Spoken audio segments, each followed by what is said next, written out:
Here's how you make some delicious cinnamon rolls in only an hour, and you don't need any yeast. I've got 2.5 cups of all-purpose flour, and I just dumped in a 1/4 cup of sugar. If this is your first time making the recipe, start with like 2 1/4 cups flour. Make sure we don't put too much flour in here. Got myself a sieve.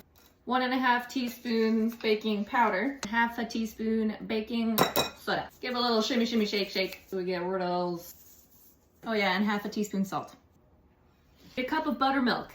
The awesome thing about buttermilk is you can make it with 1 cup of milk and a tablespoon of lemon juice. The way that we get the fluffy aspect of this cinnamon roll is because of the baking soda is a base and the buttermilk is an acid. Together, combined with heat, they make fizz. That is what gives us puff. Science is awesome! Melt 5 tablespoons of butter. Mix in your butter. Pour it in with your dry ingredients. 10 folds, which is a scoop from the bottom and dump over the top.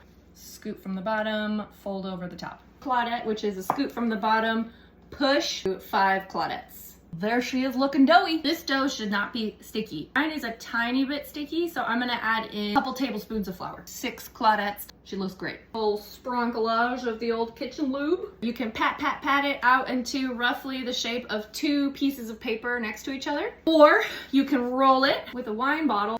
Don't worry if it starts morphing into different shapes. You can always just pull it back with your hand and then pat. If she does get a little sticky, just hit her with a little bit of flour. We want this in a roughly rectangular shape. We're going to roll it from this side to that side, so we want to make sure that everybody gets roughly the same amount of dough.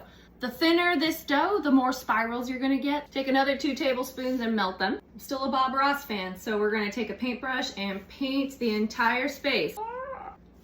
And a 1/4 cup of white sugar, of brown sugar. You could also just do all brown sugar. Cinnamon over, but I like to measure with my heart. Optional additions, ginger and nutmeg.